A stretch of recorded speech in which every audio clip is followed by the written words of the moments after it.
is now starting. All attendees are in listen-only mode.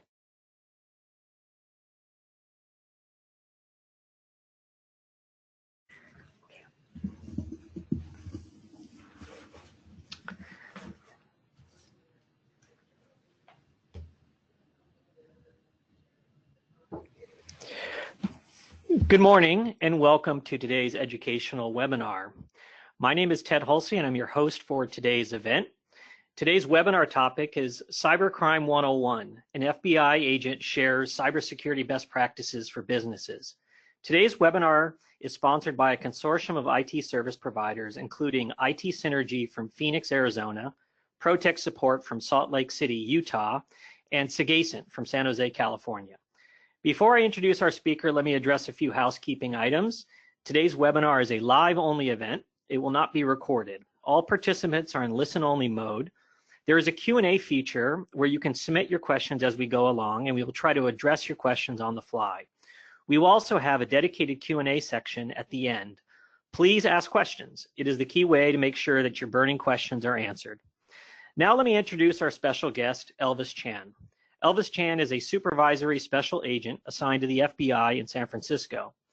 SSA Chan manages a squad responsible for investigating national cybersecurity matters. With over 14 years in the Bureau, he is a decorated agent who is recognized within the intelligence community as a cyber terrorism expert. SSA Chan was the lead agent on significant cyber investigations and managed joint counterterrorism operations with domestic and foreign law enforcement agencies. Elvis, welcome, and let me turn things over to you.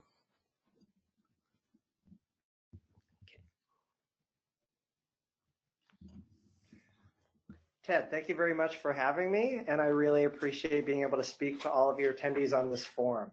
So, as Ted mentioned, I'm going to be talking about cyber threats and then also providing with breach prevention guidelines. Hopefully, this will not all be new news to you, but as Ted mentioned, I'm happy to answer questions as we go along. So first of all, I don't know if there are any lawyers in attendance, but the attorneys at the FBI make me provide this legal disclaimer. I will be providing my personal views based on both my investigative experience as well as my training. If there is an official FBI stance or an official US government stance on any issue or question you may have, I will preface it by saying that. Otherwise, take all of the views and opinions as my own. So within the US intelligence community, we like to look at cyber threats on a continuum.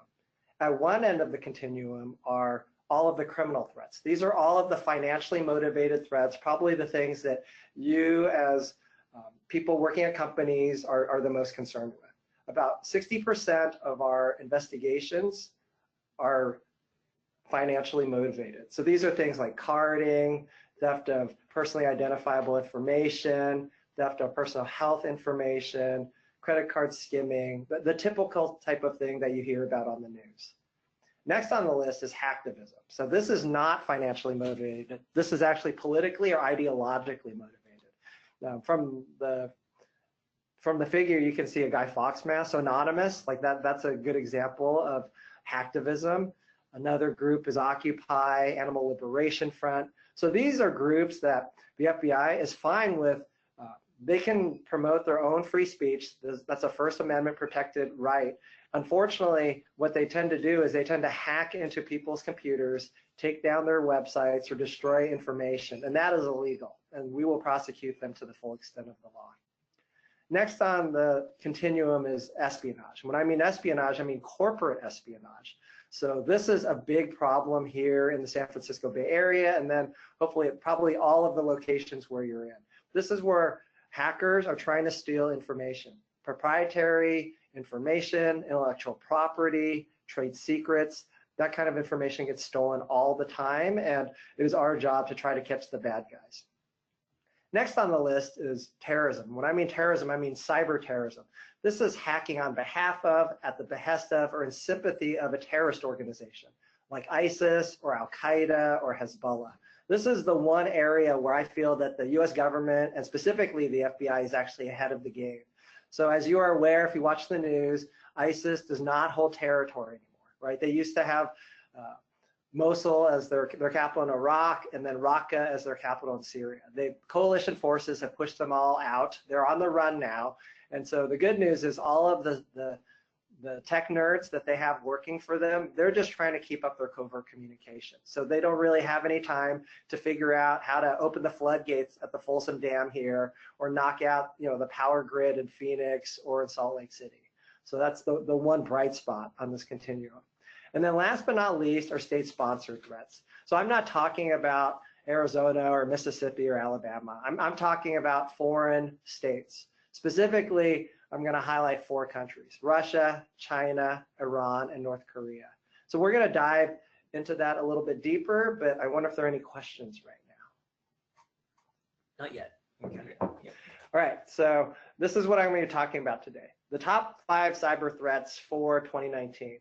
As you can imagine, just from looking, they were the same threats that we had last year, and I'm going to call my shot. They're probably going to be the same top 5 threats that we're worried about for 2020. Identity theft, business email compromise, ransomware, crypto mining malware, and then advanced persistent threats, which are state-sponsored threats. So first, I'll jump into identity theft. If you look at the first bullet, I think everyone is very familiar with new account fraud. That's traditional identity theft, where someone or a group of people just steal a person's complete identity, their birthday, their full name, their social security number, their place of birth, their current place of residence, maybe some credit card numbers, and then they try to open new accounts, new credit cards, new lines of credit, and they try to empty those out. The good news is most of the financial institutions are much better at detecting new account fraud now. And I would say technology has really caught up in that fashion, which is good. The next thing I want to talk about is, so new account fraud, we see it going down now, but the reason it's going down is because of the second bullet, synthetic identity theft. So this is what I like to call the Frankenstein of identity theft. So there are 2 main ways that it happens. The first way is someone or a group of people, primarily organized groups in Eastern Europe, Western Africa, Southeast Asia, that are doing these kinds of things. They will take somebody's name, a second person's place of birth, a third person's social security number, and then combine them. And then that's one way to do it. Another way to do it is just to have a computer program that will generate a fake name, a fake place of birth, a fake birthday, and a fake social security number. So those are the 2 ways that these organized groups typically do it. And what they're not doing initially, they're not going to open up a credit card right away.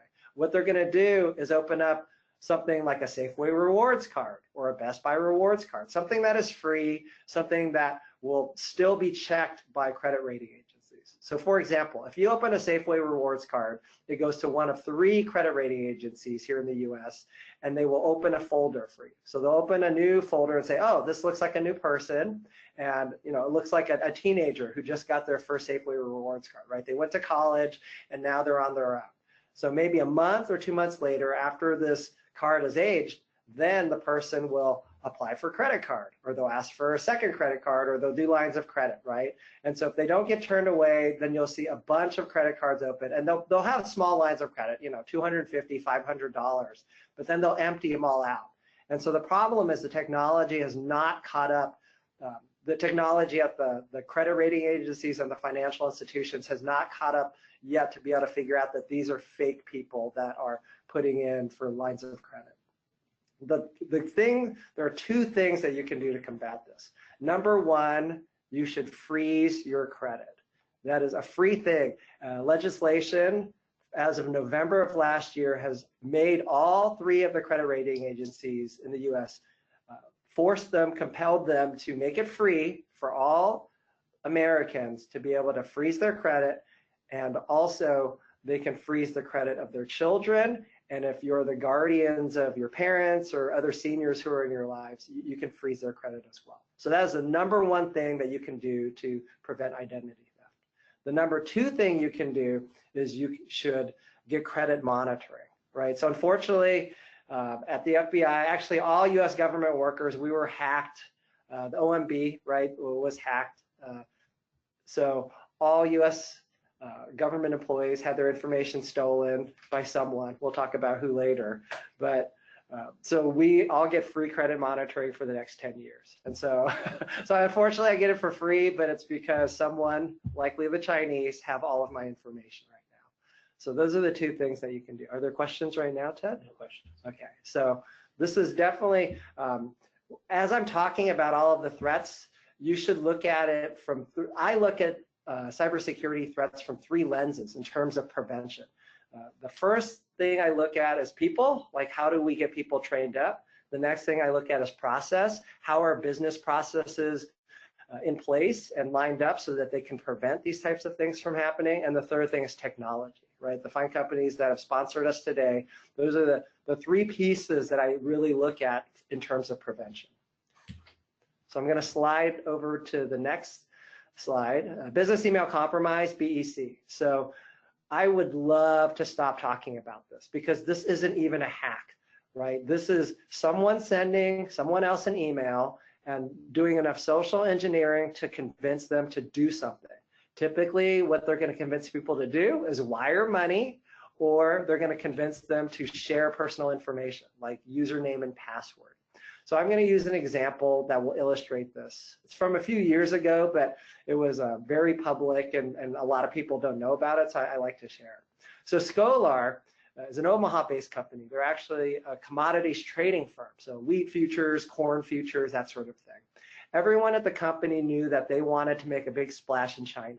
And the way that they were going to do that was they were going to look for a commodities company in China that they could do a joint venture with. So everyone at the company knew that the CEO was going to be traveling to China. Unfortunately, everyone in the industry knew that as well. So it ended up in the industry paper, hey, Scholar looking to make a splash in China. So CEO flies over to China. On that Monday, the controller for Scholar gets an email from what looks like the personal email of the CEO who says, hey, I already found a company that I want to do a JV with. I'm going to put you in touch with our KPMG accountant, and then he's going to provide you with the wire instructions. Sends another email shortly after that. It's their actual KPMG accountant. Unfortunately, the email provided was not controlled by the KPMG accountant. She reached out to who she thought was the accountant, said, hey, my boss told me to reach out, get the wire instructions. He said, hey, I've been expecting your email. Here are the wiring instructions. Over the course of the next 3 days, she wired $17.2 million to a bank in Beijing. On Friday is when the company adjudicates their ledger and they noticed they had the $17 million hole in their ledger. Everyone was freaking out. CEO was back in town and the controller said not to worry. It was the boss. He told me to wire the money. We're fine. And the CEO said, I did no such thing. I never would have emailed you from my personal email account. They tried to go to their bank. They tried to go to the bank at Beijing. All of the funds were scattered to the winds. They reported this to the FBI, but as you can imagine, it was 72 hours later. So there was nothing that we could do to help them, unfortunately. And the controller was fired. They never got their money back. So if you look at the statistics below, we had $1 billion of reported losses to us last year. We estimate that only 1 in 5 victims actually reports losses to the FBI through our ic3.gov website. So if you times that number by 5, that's more of an accurate number. Just in the United States alone, probably $5 billion worth of loss from a scam that does not involve clicking on a link or opening an attachment. So how can we fix this problem? If we go to people, process, and technology, the 2 pieces that would help are people. If people are trained to know, to be able to look out for emails from their boss's personal email accounts, they would never do that, right? A boss or someone in authority is going to email you from their work account. That's number 1, training your employees. Number 2, process.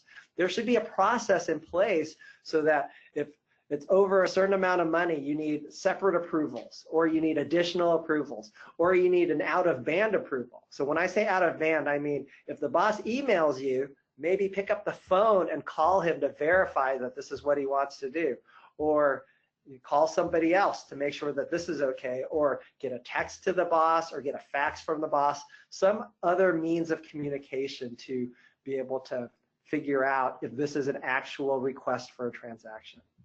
And so we've been having this problem. So do we actually have a question? We do. So John asked a question, how do we take steps to prevent our email addresses of our employees falling into the hands of potential people doing phishing attacks? So that is a fantastic question. So what we have done in the FBI is we have switched to DMARC protocol. So it's a type of security protocol on your email. There was actually, the president signed an executive order last year that said within the next 5 years, all federal agencies have to use DMARC protocol for their email. And I'm sure some of the companies that you have sponsored here will be able to assist you with that. But when we switched to DMARC, I want to say about 3 years ago, it reduced the spear phishing emails and the spam emails probably by 99% for us in the government. So that's one thing you should do. The other thing is just to train your employees, at least on an annual basis, to be able to, hey, like, is this a personal email? Is this actually a work email? And then also, I know that we all want to work at business speed, but being able to verify, like picking up a phone and calling the person who you think is emailing you or texting them is definitely a way to go. And then there's another solution on the next slide that we have. Because of the frustration that we've had with the situation, we've been working with the international banking community to do this thing called the financial kill chain. So this is a partnership between us and then with the banking community to try to reduce these types of threats. So this is what you should do. So in the financial kill chain, number one, pick up the phone, call your bank, right? Say, hello, we think we screwed up. We wired this money and we do not believe it is going where we think it is going. So that's number one. Number two, pick up the phone and call your friendly federal law enforcement agency. So here it can be the FBI or the Secret Service, like we all play nicely. Pick up the phone. What we're going to ask is like, hey, like we're just going to ask you to provide a summary of the particulars for your situation. And then what we're going to do is direct you to, please go to ic3.gov immediately after you get off the phone with me. Fill out the form, which looks just like this, or it'll ask for this type of information, and then send it in. And you'll probably, like, before you send it in, you can make a PDF for your own records, which I would recommend doing. And then after that, you're going to have to cross your fingers. The good news is ic3.gov, we have people in Clarksburg, West Virginia that work 24/7. And there are two things that they're looking for that they will act on immediately. Number one, as you can imagine, any threat to life situation. Number one is what they're looking for. Number two, what they're looking for is a financial kill chain request. So if they see that, they're going to try to work with your bank and with the recipient bank to freeze those funds. Now, if you can do this within the first 24 hours of discovering that you have been scammed, we have about a 1 in 3 chance of getting you your money back. And I know we just had the World Series happen, and 1 in 3, that's pretty good for a batting average, but it's really not fantastic when it comes to your money. Unfortunately, there are two things that are competing right now. So banks tell me that their customers expect their transactions to clear in 30 seconds. Like that is where the state of the art is now. Unfortunately, banks also have to be able to verify that this is an actual and authentic transaction. So if you can imagine these two things pulling at each other, it's kind of hard, right? That's why it's still going on, is because sometimes what I've been told by the banks is they will detect what looks like a BEC. They will actually call the customer, record their call and say, hey, we think that this is a scam. Is this something that you actually want to do? And 8 times out of 10, the customer will say, yes, I've been expecting this. They, like, we need to pay off this invoice, and yes, it is. And then after the fact, they realize they've made a mistake. So as I mentioned, people and process are the two things that can stop this type of crime from happening. Any questions, Ted, so far? Yeah, I mean, one question that comes up, it's, so Lawrence wants to know, how will AI factor into hacking arms race in the future, particularly in regards to identity theft? An example would be AI to look for synthetic identity theft versus using AI to create new people. So that's kind of a very broad question, but maybe if we could address that now. So that's a really good question. Like, how is artificial intelligence and machine learning, which is a subset of AI, how is that going to impact crime I think the good news is the technology will get better. As he mentioned, AI will be able to figure out fake people, right? It's going to be able to quickly go through databases and figure out who is a real person, who is a fake person. So that's the good news. Unfortunately, as you mentioned, bad guys are going to be using artificial intelligence to make more realistic fake people, right? Or to make more realistic emails, that sort of thing. So it's going to be an arms race. It's going to continue to be an arms race. And unfortunately, I think what's going to need to happen is just better inoculation of the general public. So the people portion, people process technology, being able to train the people, because the technology is just going to keep getting better. Unfortunately, we're on, Internet 5.0, but we're on human being 1.0 right now.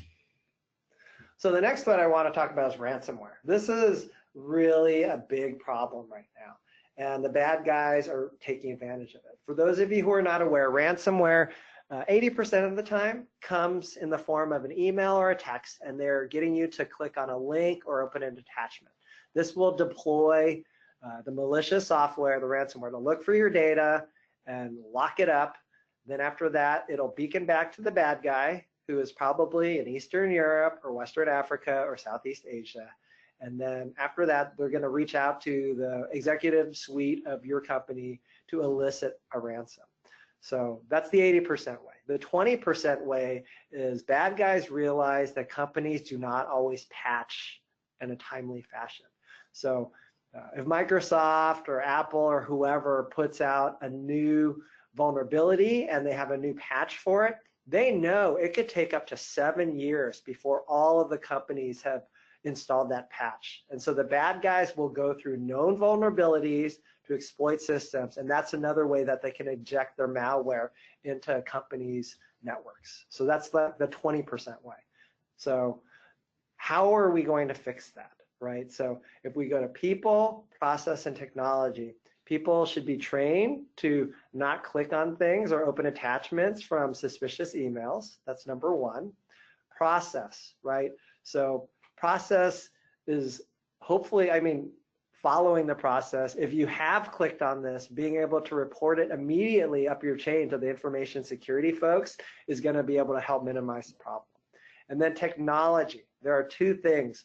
As I mentioned, DMARC for your email will help detect these kind of shady emails.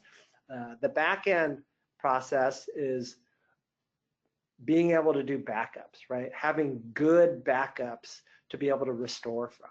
So we recommend a 3-2-1 approach to backups. You should have at least 3 different backups on 2 separate mediums. So like, for example, you can have cloud be one backup and then a tape be another backup, right? Or tape or some sort of solid state device.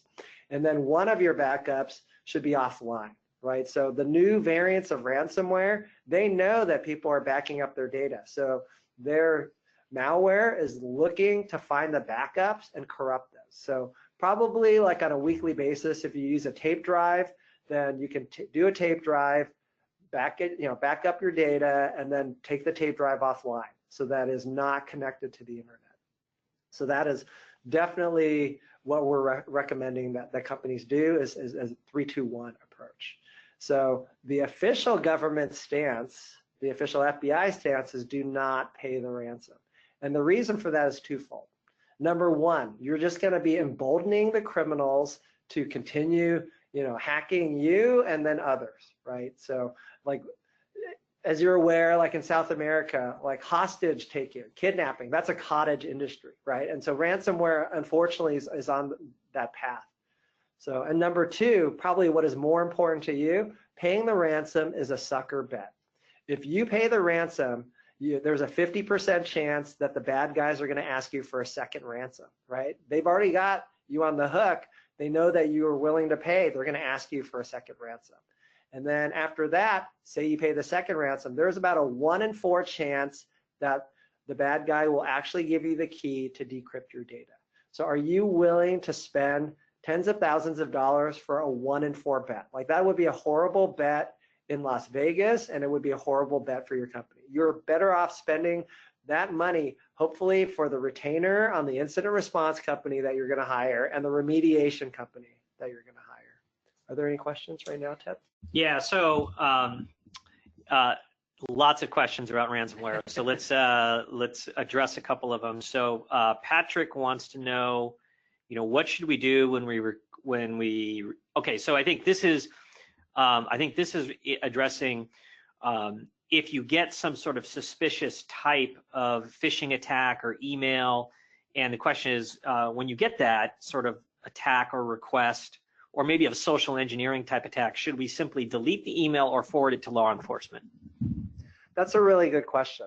So number one, if you're willing to make a submission to ic3.gov, that would really help us, because even if you are not the victim of a crime, what you're sharing with us is information, because like the information, like the email that they used, or if you're able to glean anything from the email headers, like that is information that we might already, that we could really use for an existing investigation. Or if we get enough people reporting to us a very similar type of attack, we may be able to aggregate that type of information and then actually open a new case. So that would be very helpful.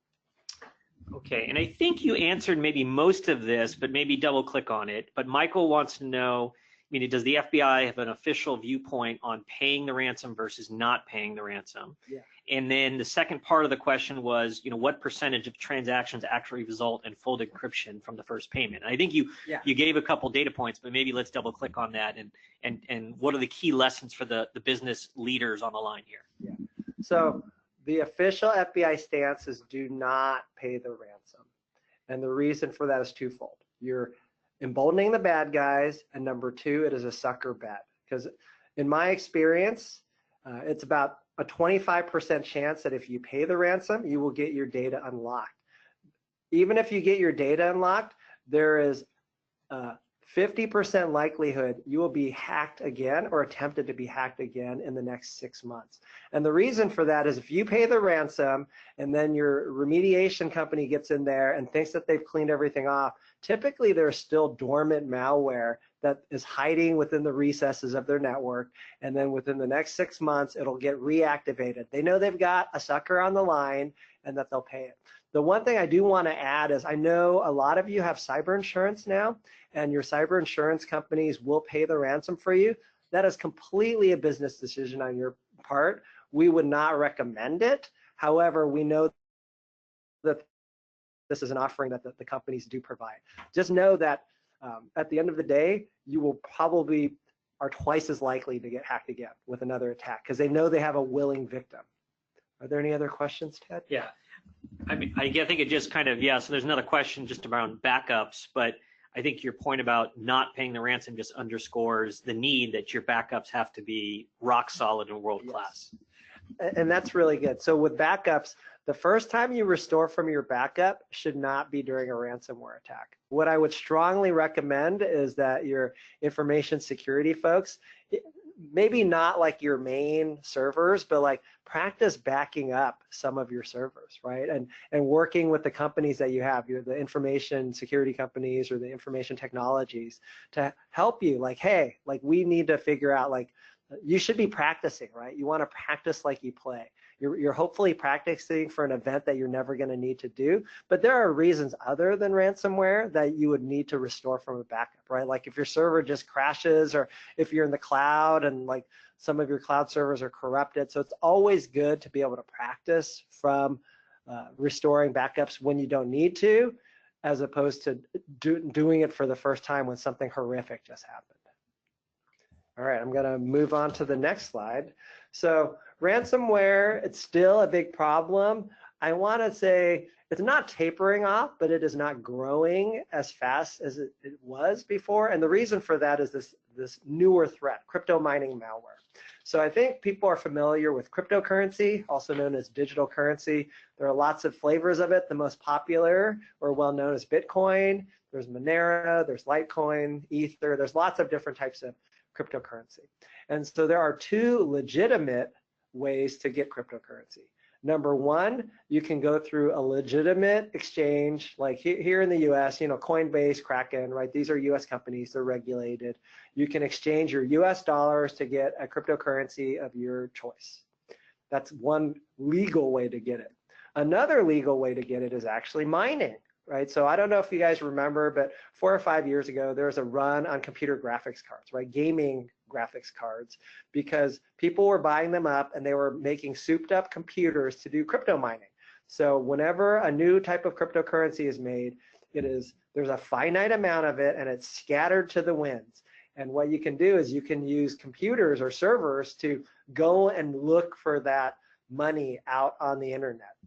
And so that's mining. That's completely legitimate. You can go to Best Buy or wherever, and you can make your own crypto mining server and go to town.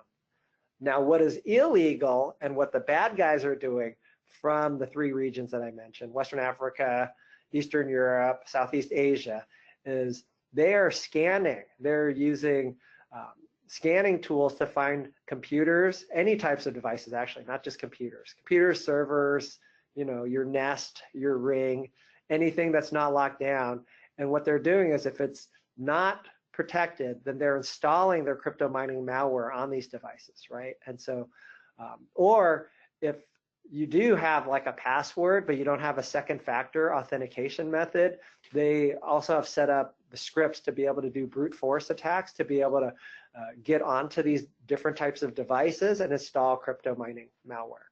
So what this crypto mining malware is doing is it is running the crypto mining software in the background. So you're saying, well, Elvis, what's wrong with this? Well, A, it's illegal, right? So they're using your company's resources or your personal resources, and they're using your electricity, they're using your processing speed, right? So it doesn't appear to be, it's not like as scary as some of the other cyber threats that I've talked about, but this is more of like the cockroach of cyber threats, right? So it is mucking up your servers, it is mucking up your computers, and it is potentially making them crash, right? And stealing your electricity.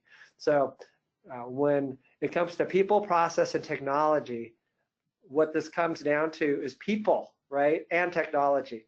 If you were to put 2-factor authentication in for all of these devices, then you would virtually eliminate crypto mining malware. So that's the one fix to do. It's like if we just use 2-factor auth for this, it would totally take care of most of the problem. Unfortunately, most people do not do that, and we will continue to see this as an issue. If you look at the last bullet, like in the last 2 years, we've seen a 460% increase in the amount of crypto mining malware being seen. Any questions on this slide? All right.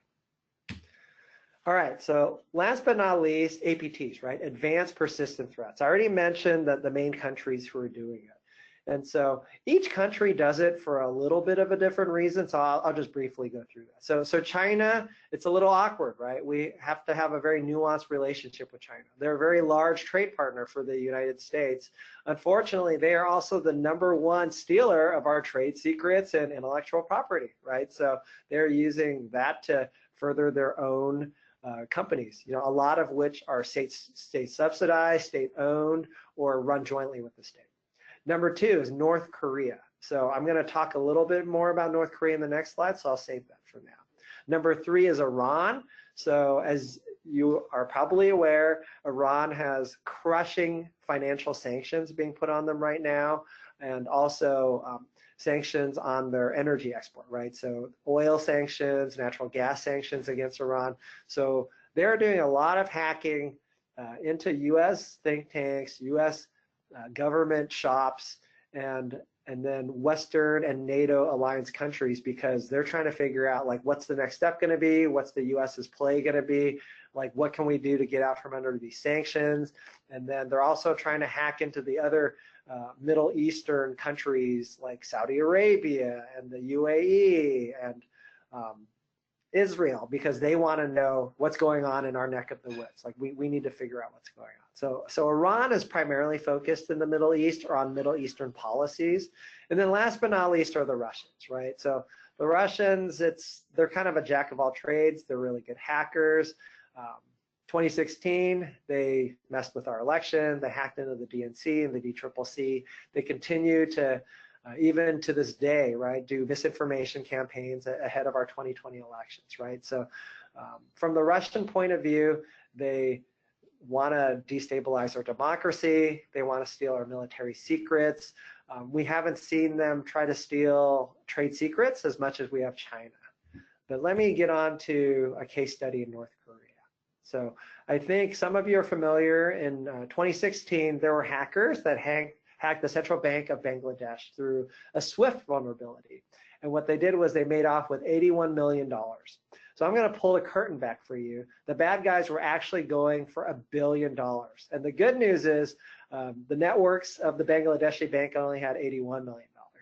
The rest of the money was actually held here in the United States on the servers of the US Federal Reserve in New York. So what the Bangladeshi bankers, obviously they discovered this on a Friday, because that's how it always happens. And what they did was they tried to call the bank, the New York Fed. Unfortunately, the Fed, they keep bankers hours. So they tried to call them all through the weekend. Nobody responded. Literally on Monday morning, they called the main line for the New York Fed, got put in touch with an IT specialist who looked and saw that, yes, there was approximately $920 million of pending transactions. They were able to freeze that. And now the Federal Reserve has a 24/7 on-call team. So that's good news. Next bullet is WannaCry ransomware. It's a crypto worm. So you didn't even have to click on it. If it got anywhere in your networks, it would just self-perpetuate and go rampant on your network, right? So it really knocked out a bunch of stuff, primarily in Eastern Europe, specifically Ukraine, but it really mucked up stuff in Western Europe as well. Like I remember the United Kingdom, the national health insurance, health service was taken down, right? And so that was a really big thing. And then the third bullet, last but not least, there's been a string of cryptojacking, right? Stealing of cryptocurrency from exchanges primarily in Japan and South Korea. And so I think I'm giving away the clue. This is all under the title of North Korea. So it is actually the North Koreans who are doing all of these things, right? These are petty crime. Well, maybe not so petty and, stealing $81 million, but these are all common criminal acts being perpetuated by the North Korean government. And you're probably wondering, why would a foreign government resort to just stealing money? And what I can tell you is, I think you guys have all seen North Korea in the news. They have a nuclear program, and actually it's a nuclear bomb program, right? And they have an intercontinental ballistic missile program. Both of those programs are very expensive programs. And so they have one primary trade partner, and as you can guess, that number one trade partner is China. China does not like to get paid in IOUs. So as long as they want to keep both of these programs up, they're going to have to continue getting money, right? So the two main exports in North Korea are coal and rice, and not even rice when it's a bad year. Now, they've been in drought and famine for many years now, so pretty much all they can export is coal. And that, you know as well as I do that coal is pretty cheap these days. So they're going to continue to hack and steal. And this is the example that I wanted to use, because if any foreign government's coming after you, or if you're getting any random robocall or a business email compromise, spearfish email, it could be a uniformed North Korean soldier on the other end of that phone or on the other end of that email trying to steal money from you. Are there any questions from the audience? Not on this particular topic, no. I'm probably freaking them out. They're probably trying to digest this. Okay, so how are they doing this? I've already alluded to this a little bit. So I love this quote. I really believe in it. For those of you who have watched Mr. Robot, which is on basic cable, the good hackers are hacking people's minds. They are not just going after the machines, right? And how are they doing this? It's all about social engineering. So Bruce Schneier, very famous cybersecurity expert, right?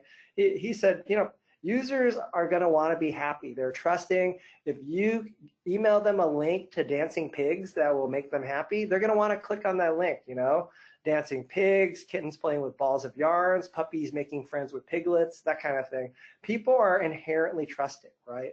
And so it's not just things that make them happy, but all of us have a web presence, right? Oops, here, let me go back to this side. All of us have at least one social media, probably two social media accounts. Anyone who's willing to take the time to look at your LinkedIn account and your Facebook profile is going to be able to make a pretty targeted email that is going to elicit a response from you. So that is what we have to worry about. So let me provide you with some prevention guidelines. Number one, you should have security policies, right? You should have security policies around data breaches, security policies. You know, I'm here in the San Francisco area. Wildfires, what should you do if there's a wildfire, if there's an earthquake? You should have policies in place for all of these things. You should practice your policies, or you should at least talk about your policies, right? That's the second thing. Number three, you should be monitoring and analyzing your network traffic. Now, I understand that this is going to cost you money, right? Saving logs costs money. That costs you more in data storage. But the statistic is right now, it takes between 80 to 100 days for someone at a company to discover they've been breached. So that means the bad guy has potentially been on your network for between 80 to 100 days. If you do not have at least 100 days worth of logs for your digital forensics people or for the FBI to look at, then we're not going to be able to let you know, like, what is the risk involved? Like, what are the ramifications, right? Number one, you need to save data. So my personal recommendation is at least 100 days. My preference is 6 months worth of logs to save. The more logs that you can save for us, the better, and it will only help you as well, right? Because at the end of the day, all of us are going to get hacked. It's just how bad is the hack going to be and how fast are we going to be able to recover. And you're not even going to be able to recover if you don't even know the extent of the damage. Number four, assessing vulnerabilities. So you should be able to do an in-house assessment, like what are the things that we need to work on. And I would strongly recommend that you go to a third party. You should go to an outside vendor and say, hey, we want you to do an outside assessment to let us know our weaknesses. You know, lots of these companies are going to try to sell you their services, but the good news is a lot of times the assessment itself is free. And, you know, so you should avail yourselves of that. Number five, configuring your systems for security, right? So I was talking offline with Ted about like two-factor authentication. It's going to cost money, right? It's good, but guess what? We were also talking like a pound of prevention is worth a pound, or, I'm sorry, an ounce of prevention is worth a pound of remedy. If I can give you a good example. So as you guys are aware, I think it was in 2014, Target got hacked, right? And it was discovered around Thanksgiving. They'd actually spent like almost $2 million on getting some new hardware appliances. Unfortunately, it was not configured properly, and they allowed an HVAC vendor to be able to log into their corporate network, which at the time was not segmented. It was completely flat, and 70 million customers' credit card information was stolen, right? If they had been able to configure and segment their networks up front, they would have been able to prevent a very costly problem.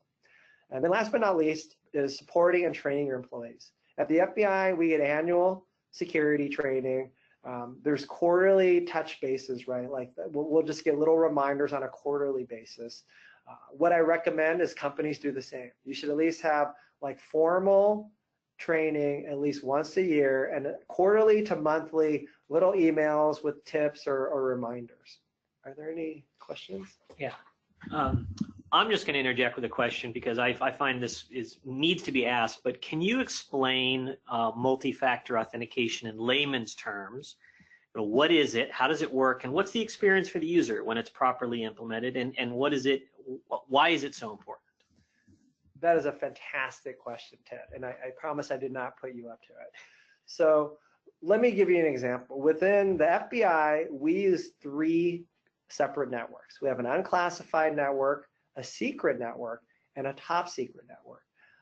Within the US government, they can just force you to do things, right? So they said, we are switching to two-factor authentication. So not multi-factor, but two-factor, but I'm going to share with you a lot of different factors. So I think the factor that everyone is used to is a password, right? That is one factor. So for us, on our unclassified network, we had to switch to two-factor. And what that meant was we had to have a password, and then they gave us a hard token, right? There are companies that make hard tokens, like an actual little dongle, and it generates a new PIN number every minute or so. And so we had to put in our password and we had to put in our PIN number to be able to log onto our unclassified network. So that is a second factor, a hard token. On our secret network, what we had to do is they actually, on our employee badges, we have an RFID chip. So they installed card readers to be able to read these RFID chips on our secret networks. So when I log in, I have to provide, first I have to put in my RFID card, and then I have to put in a password. So the RFID card is another factor. We use that also for our top secret. We use a card and we use our password. So there are lots of other ways to be able to do it too. I think what people are used to seeing is, for example, if you log into your email account, all of the email providers strongly encourage you to register your cell phone. So then what they do is, after you've registered your cell phone, they will text you a PIN number, and then they will want you to input that PIN after you've logged in, right? So that is a second factor. Another thing is there are lots of different companies, they have these things, because I said there's a hard token, but you can have an app installed on your phone that has a soft token, right? So it is on your phone, and this app will generate different PINs that you will have to put in a password and this, PIN that's generated every minute. So that is another factor. Do you think that answered the question for folks? And I think just maybe a comment. I mean, the key thing here is that theft of credentials, if it's just your username and password, is very common, and people reuse passwords, and that's why it's a huge problem. So two-factor or multi-factor is all about something you know, which is your password, and something you have. Yes. That proves who you are, your FBI badge that has an RFID tag, or a token that has only been issued, securely to FBI staff, etc.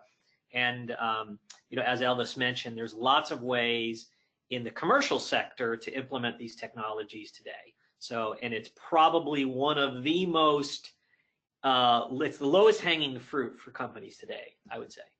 Absolutely. And I was telling Ted offline, but I'll tell you guys online. I work with lots of different companies, right? So, I mean, the good news is, like, I do a lot of outreach, so it's not always because they've had data breaches. I would estimate that between 20 to 25% of the companies I work with have two-factor authentication turned on. So if we could just fix that, then I would say we would get rid of 80% of the problems that we have, really. So I'm going to go to the next slide, which is more prevention, right? So I've already mentioned that we've been seeing more and more ransomware come in through known vulnerabilities, right? So it is really important to have good patch management and do software upgrades on a regular basis. The next thing is, a lot of companies, especially startups, allow you to bring your own device, right? They allow you to bring your own smartphone to work. They allow you to log in using your smartphone to the corporate network. What I would recommend is that you have some sort of security application. If you're going to let people log in from their personal device, you should have an app installed. I'm not going to recommend any specific one, but you can go on to CNET or Consumer Reports, and they evaluate those kinds of things all the time. But you should have some sort of mobile device action plan. I've already talked about backups, right? Like, you don't have to back everything up all the time. You need to figure out what your crown jewels are and back those up as often as you can. So I work with a lot of different companies. I would say the state of the art right now is about backups every 7 minutes on your most vital data. People, and then the bullet number 4, people don't talk about this a lot, but physical access control to your computers. Here in the Bay Area, specifically in the South Bay, we had a crew of people who would dress like tech nerds, right? They'd wear jeans and tennis shoes and t-shirts with funny sayings. They would walk in with empty backpacks. They would tailgate behind someone, look for unattended laptops, jam 5 of them in their backpack and walk off, right? That is an example of not having good physical access. So, that's why companies have badges, right? And you need to badge in to get into a certain area. That's why companies have receptionists. Like, if you have a receptionist in the lobby and they can just, friendly address people. Hi, how can I help you? How can I look for that? That will eliminate a lot of the issues, right? Because people are going after low-hanging fruit. They're looking to be able to tailgate. They're not looking for any security folks to be in front of your lobby. That is one of the ways that people get in. So really control the physical access of your computers and servers as well. And securing your wireless network. I'm not as worried about companies as I am about your personal home wireless router, right? So I know a lot of people just stick with the default password for their router, and that's okay because they have long passwords, but what I would ask you to do is change 3 or 4 of those characters, right? And so now you've got a really strong password that someone's not going to be able to just look online and find out what the default password is, right? Next is user access management, right? So people should only have access to what they need to do their job. Lots of different types of software like Salesforce or Workday, they have provisioning features, right? So you can be provisioned for only the access that you need. I would estimate, same thing as for two-factor, that only 15 to 20% of companies do user access management, right? So within the US government, this is a standard thing. The standard phrase we know is need to know. Do you have a need to know this information? And if so, then you can get read onto a certain compartment. But that's how it works in the Bureau, but it does not work like that in the private industry. And then last but not least, I talked about password management and two-factor authentication. Using a password manager is good. I personally don't use one. I'm kind of a Luddite. I actually have like a notebook that I keep in an undescript file in my cabinet. So if someone were able to figure out that it was this notebook that had like the crazy passphrases that I use, then more power to them. But password managers are good. The thing that I would say is anything created by human beings, and password managers are just software created by human beings, can be hacked, right? And so that is an issue, but using a password manager is definitely better than not using a password manager. Are there any questions we have, Ted? Yeah, so Patrick asked a question, is there a better way to secure devices, example, cell phones, because most of the time we use our cell phones or emails. So anyway, I think it's maybe back to your, maybe you answered this, but like, what are the best practices to secure mobile devices and add an extra layer of security there? So the number one thing you can do with your mobile device is when it is asking to push updates to your device, you should let it do updates. So how I've set it up on my phone is I get regular updates, but I schedule the updates to automatically happen at 2 a.m. in the morning, right? So I know I'm not going to be on my phone then. I go to bed early. So you should allow automatic updates on your phone to get pushed. So that's the number one thing you can do. Number two, and I already mentioned this, is there are lots of good security apps. I'm not going to mention them by name because, in the US government, we're not supposed to be endorsing any specific products. But as I said, go to Consumer Reports, go to CNET, go to reputable media outlets, and they have lots of reviews on cell phone security applications that you can use. Any more questions? Yeah, a related, so Morris says, and again, if this is kind of outside of what you want to comment on, feel free, but he says, we had a fish loss and now use password protected Word docs and Adobe PDFs to transmit our wire instructions and phone call confirmations. Another question came in, it jumped down, hold on a second. Anyway, so password protected Adobe PDFs for our wire instructions and phone call confirmations when wire instructions come in without a password. Please comment on this protocol. So I think that's pretty good. So I'm assuming that, so the documents you've password protected, like don't just use password 1234, right? So use some sort of passphrase that will not be easily decipherable. And I'm assuming you're not just emailing them the password separately, because if your email is compromised, you're completely hosed. Hopefully you're texting the password or you're picking up the phone and calling them and verbally telling them the password. So that's decent. It's not awesome, but it's better than just in the clear, not password protecting emailing. So that's pretty, it's better. A different question, more around just kind of employee access and Kelly wants to know, should we prohibit employees from surfing the web on their work computers, such as during their lunch breaks or before or after work? Does this increase our chances of being hacked? So that's a very good question and a very sticky question. So the good news, so let me tell you what we do in the US government. Specifically in the FBI, we have certain websites that are just blocked, right?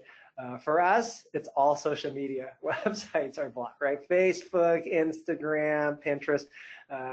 So you can rest assured that your FBI, your friendly FBI agent is not checking his Facebook account at work. We're not allowed to do that, right? So what we do is like certain things are just blocked, and then our policies we allow de minimis use, right? So which means like if I need to check a quick email, like so I don't actually have access to my personal cell phone in the building because I'm in a SCIF, and so like if I need to check an email because I know my wife's emailing me, I'm allowed de minimis use. But I think if you have a policy in place that would just be de minimis use, like hey, like during your lunch break, you can check your social media accounts or email, that would be helpful. Or if you just see your employees are rampant on YouTube looking at dancing pig videos, maybe block YouTube. You're going to get people rebelling, but guess what? They all have personal cell phones and they can, on their lunch hour, go do that. So I think the more that you can restrict on your corporate networks,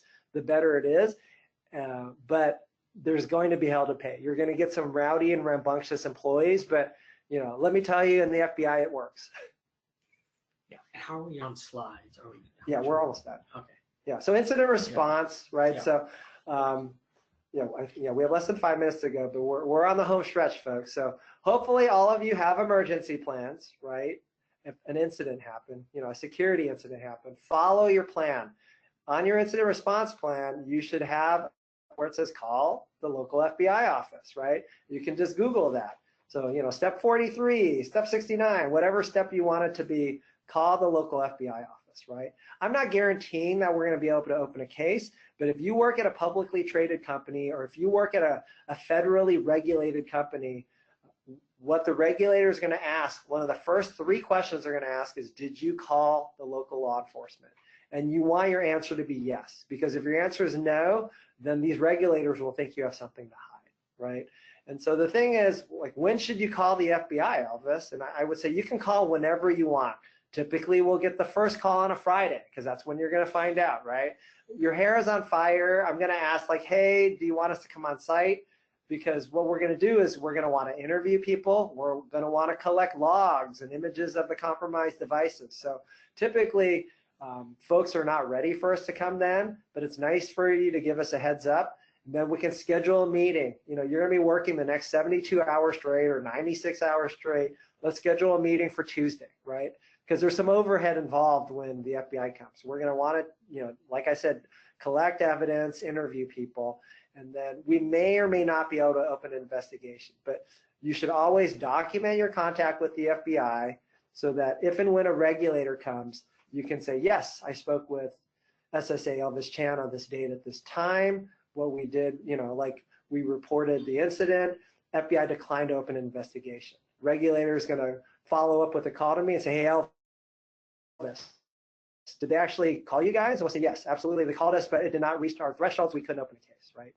And then last but not least, I have a Mythbuster slide. So there's no law that says you have to call the FBI because this is what people are scared of. They're worried that we're going to take over our systems. But, I mentioned the breach at Target. If you guys remember, there was no televised recording of FBI agents in raid jackets like going into Target Minneapolis corporate headquarters, ripping servers out. That doesn't happen. What we're going to do is we're going to schedule an appointment with you so that we can come and collect evidence. We're not here to fix your systems, right? That is what you have a remediation company to do. Hopefully someone on retainer that will help you clean up your networks. We can be helpful. If you guys can provide us with some indicators of compromise, we can go and look back at our database, and then we can see if we've seen this type of breach before, and we may be able to share indicators back. But it is not our job to fix your system. It is our job to investigate.